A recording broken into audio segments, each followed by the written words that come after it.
Hello ಸ್ನೇಹಿತರೆ, Uma's life style YouTube ಚಾನಲ್ಗೆ ಸ್ವಾಗತ. ಸೊ ಕೆ ವೆಬ್ಸೈಟಲ್ಲಿ ಒಂದು ಹೊಸ ನೋಟಿಫಿಕೇಶನ್ ಬಿಟ್ಟಿದ್ದಾರೆ. ಸೊ ನೀವು ಒಂದು ಕೆ ವೆಬ್ಸೈಟ್ನ ಯಾವ ಥರ ನೋಡಬೇಕಂದ್ರೆ ಕೆ ಹೋಮ್ ಪೇಜ್ ಅಂತ ಗೂಗಲಲ್ಲಿ ಟೈಪ್ ಮಾಡಿದರೆ ನೀವು ಡೈರೆಕ್ಟಾಗಿ ಕೆ ವೆಬ್ಸೈಟಲ್ಲಿ ಹೋಗ್ತೀರಾ. ಸೊ ಕೆ ವೆಬ್ಸೈಟಲ್ಲಿ ಇಂಜಿನಿಯರಿಂಗ್ನ ಸೀಟ್ ಮ್ಯಾಟ್ರಿಕ್ಸ್ ಬಿಟ್ಟಿದ್ದಾರೆ. ಇದು ಇಂಜಿನಿಯರಿಂಗ್ ಮಾತ್ರ ಸಂಬಂಧಪಟ್ಟಿದ್ದು.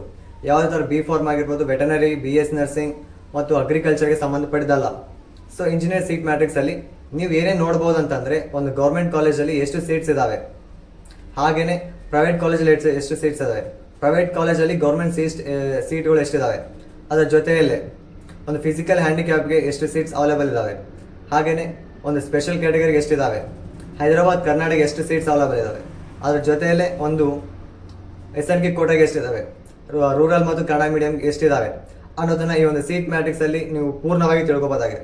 ಇವತ್ತು ನಾನು ತೋರಿಸ್ತೀನಿ ನೋಡಿ ಫ್ರೆಂಡ್ಸ್, ಯಾವ ಥರ ಡೌನ್ಲೋಡ್ ಮಾಡ್ಕೋಬೇಕಂತ. ನೀವು ಗೂಗಲ್ ಫಾರ್ಮಲ್ಲಿ KE ಹೋಮ್ ಪೇಜ್ ಅಂತ ಹೊಡ್ತಾರೆ ನಿಮ್ಮ ಡೈರೆಕ್ಟಾಗಿ ಒಂದು ವೆಬ್ಸೈಟಲ್ಲಿ ಕರ್ಕೊಂಡು ಹೋಗುತ್ತೆ. ಆ ಒಂದು ವೆಬ್ಸೈಟಲ್ಲಿ ನೀವು ಈ ಕಡೆ ಒಂದು 3 ಡಾಟ್ಸ್ ಇರ್ತವೆ ನೋಡಿ, ಒಂದು ಮೂಲೆಯಲ್ಲಿ ಇರ್ತವೆ, ರೈಟ್ ಸೈಡ್ ಮೂಲೆಯಲ್ಲಿ 3 ಡಾಟ್ಸ್ ಇರ್ತವೆ. ಅಲ್ಲಿ ಕ್ಲಿಕ್ ಮಾಡಿದರೆ ನಿಮಗೆ ಪ್ರವೇಶ ಅಂತ ಕಾಣುತ್ತೆ. ಆ ಪ್ರವೇಶದಲ್ಲಿ ಅದನ್ನು ಕ್ಲಿಕ್ ಮಾಡಿದ್ಮೇಲೆ UGCET 2024 ಅಂತ ಇರುತ್ತೆ. 2024ರಲ್ಲಿ ನೀವು ಕೆಳಗಡೆ 2024 ಸೀಟ್ ಮ್ಯಾಟ್ರಿಕ್ಸ್ ಅಂತ ಇರುತ್ತೆ, ಅದನ್ನು ಕ್ಲಿಕ್ ಮಾಡಿ ಫ್ರೆಂಡ್ಸ್. ಅದು ಕ್ಲಿಕ್ ಮಾಡಿದ ನಂತರ ನಿಮ್ಮ ಒಂದು ಪೇಜ್ ಏನಿದೆಲ್ಲ ಫುಲ್ ಡೌನ್ಲೋಡ್ ಆಗುತ್ತೆ. ಈ ಪೇಜ್ ಏನಿದೆಲ್ಲ 130 ಪೇಜ್ ಇದೆ. ಫುಲ್ ನಿಮ್ಮ ಎಲ್ಲ ಕಾಲೇಜ್ ಇರ್ತವೆ, ನಮ್ಮ ಕರ್ನಾಟಕದಲ್ಲಿ ಏನು ಕಾಲೇಜ್ ಇರ್ತವೆ, ಮ್ಯಾನೇಜ್ಮೆಂಟು, ಗೌರ್ಮೆಂಟು ಎಲ್ಲ ಕಾಲೇಜ್ ಇರ್ತವೆ ಫ್ರೆಂಡ್ಸ್. ಇದನ್ನು ನೋಡಿ ನೀವು ಅನಲೈಸ್ ಮಾಡಿಕೊಂಡು ನಿಮಗೆ ಯಾವ ಕಾಲೇಜಲ್ಲಿ ಸೀಟ್ ಸಿಗೋದು ಚಾನ್ಸಸ್ ಇದೆ, ಮತ್ತು ಯಾವ ಕಾಲೇಜಲ್ಲಿ ಎಷ್ಟು ಸೀಟ್ಸ್ ಅವೈಲೇಬಲ್ ಇದ್ದಾವೆ, ನಿಮ್ಮ ಒಂದು ಕ್ಯಾಟಗರಿ ಹೆಂಗಿದೆ ಇದೆಲ್ಲ ಅನಲೈಸ್ ಮಾಡ್ಕೊಂಡು ನಿಮ್ಮ ಕಾಲೇಜ್ ಲೀಸ್ಟ್ ಮಾಡ್ಕೋಬೇಕಾಗಿದೆ.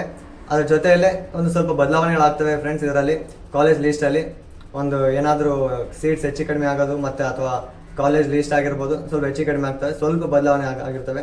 ಉಳಿದಿದ್ದೆಲ್ಲ ಸೇಮ್ ಇರ್ತವೆ ಫ್ರೆಂಡ್ಸ್. ಇದನ್ನು ಡೌನ್ಲೋಡ್ ಮಾಡಿಕೊಂಡು ಫ್ರೆಂಡ್ಸ್ ನಿಮ್ಮ ಒಂದು ಕಾಲೇಜ್ ಲೀಸ್ಟ್ನ ರೆಡಿ ಮಾಡಬೇಕಾಗುತ್ತೆ. ಇದು ಕಾಲೇಜ್ ಲೀಸ್ಟ್ ಮಾಡಿದ ನಂತರ ನಿಮ್ಮೊಂದು ವೆರಿಫಿಕೇಷನ್ ಸ್ಲಿಪ್ ಬರುತ್ತೆ. ಇವಾಗ ವೆರಿಫಿಕೇಷನ್ ಸ್ಲಿಪ್ ನಂತರ ಒಂದು ಆಪ್ಷನ್ ಸ್ಟಾರ್ಟ್ ಆಗುತ್ತೆ. ಓಕೆನಾ ಫ್ರೆಂಡ್ಸ್? Thank you.